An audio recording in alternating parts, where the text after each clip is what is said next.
get a light bar, you can get a bar that weighs about 2.5 pounds, or you can get like a PVC pipe. So I'm gonna go get that right now.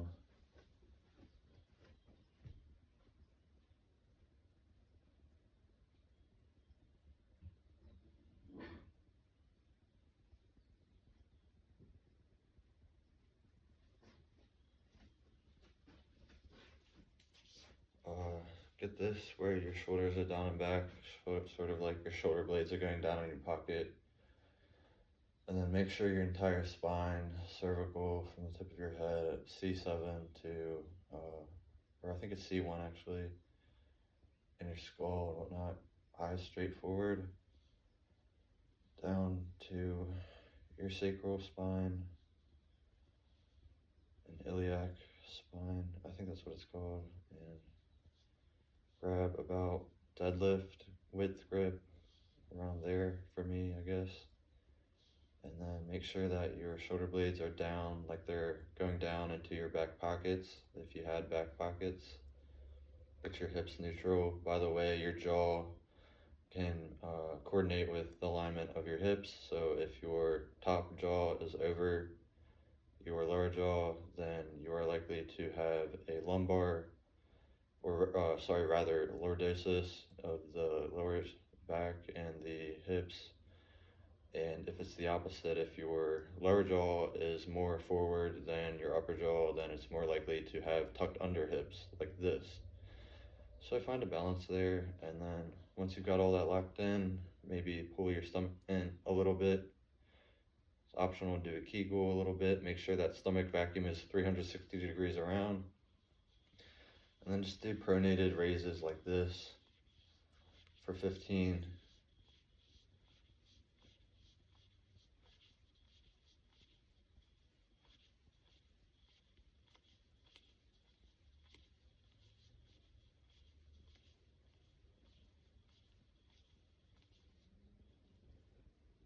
Then what you're going to want to do, you're going to want to find like a plate and lay on your side.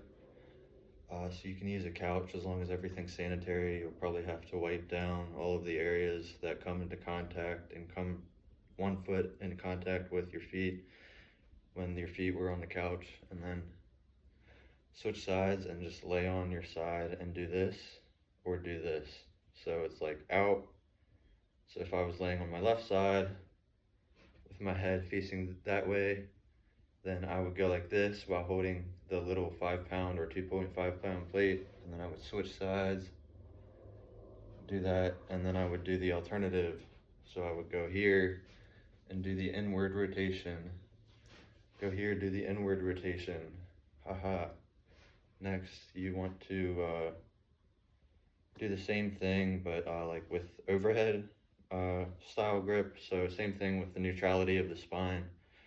And then you'll go like this. And then you'll kind of want to lay down and do this one. So you would want like a bench where you would do like a bench press and stuff like that, so that you can hang your arms off of the edge. I mean, like if I was leaning on the bench, the like 6 inches of my hands and forearms would be laying off of the bench, because my head would be at the very tip of the bench, and that's where you would hold plates and go like this. So I'm gonna go through those just standing up. So again, this is not real, but it's just a simulation to do a little run through showing you how to do this.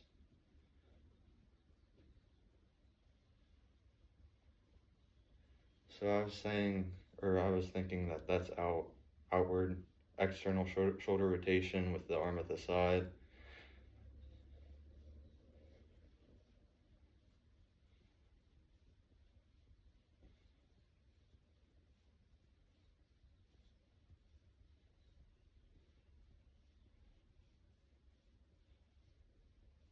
So this is 15 again for each of these.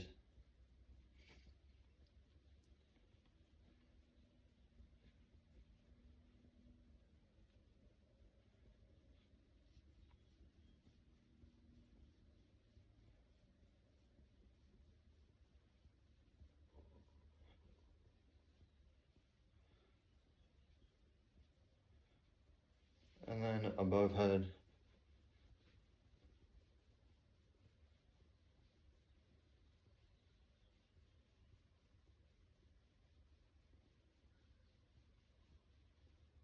And then forward.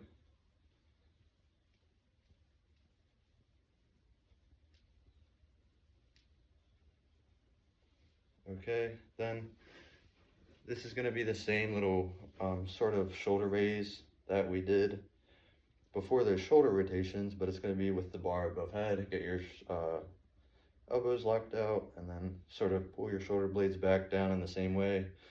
But don't let your rib cage rise up like this. Keep your rib cage down, and you should get a feel for it through the entirety of your inner thoracic cavity. So pull that down and then raise your shoulders.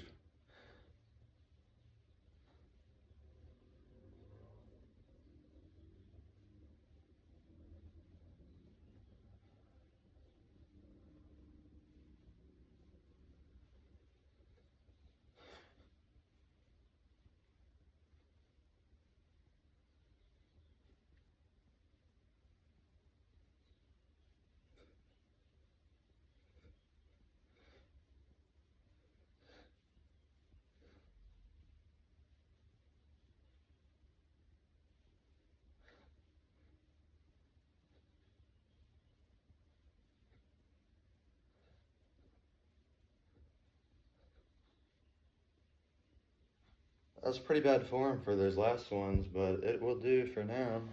And you don't want to get to the point where you're too perfectionistic, but if you have problems, you'll probably want to switch up which warm-up you do. I would say don't skip it through trying more than like 3 of them. And once you get through about a third of it, just go ahead and do the rest of it. But if you don't get through a third of it, cycle through, do another warm-up, and if that one doesn't work again and you can't get through more than a third of it to finish, or to necessitate finishing the second, or rather the last 2/3 of it, then go to the third one and finish the whole thing. And again, if that last one doesn't work either, then choose which one is best for you and finish that one. So that is Jeff Nippard's, I believe, 2023 to 2022 or 2021 warm-up. And with that, I'll also say he had things with like decks of cards, and you would choose a card and do however many reps of whichever given exercise in a circuit that is on the card. So if it was an ace, you would do, I believe, 1 rep. But I think there was a caveat. It might be something more so like 20 reps for the ace card, if I'm not mistaken. And yeah, so that is good because some people in psychology, some people who have taken psychology 101 will know that random reinforcement interval is one of the most highly efficacious, is that a word? Highly efficacious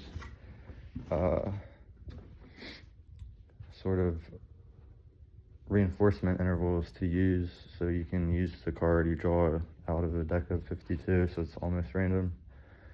And you just go through bodyweight exercises. An example can be doing bodyweight squats, followed by glute bridges, followed by push-ups. You can do them on your knees if you need, followed by sort of like, I guess, pull-ups, followed by, if you have dumbbells, you can add curls and overhead dumbbell tricep extensions and other stuff. And you have to be careful if you're like older, if your joints are bad or if you're weak, etc. If you even also don't know your limits, or if you've just gone through something a little bit abnormal that you've never dealt with before, or that you're not currently in a state that you can deal with, because maybe, like, for example, with the dumbbell overhead tricep extensions, maybe that will get the dumbbell stuck behind your head, and then you kind of gotta like lean it on your shoulder, and if you're not coordinated, it can hit you in the head and stuff like that.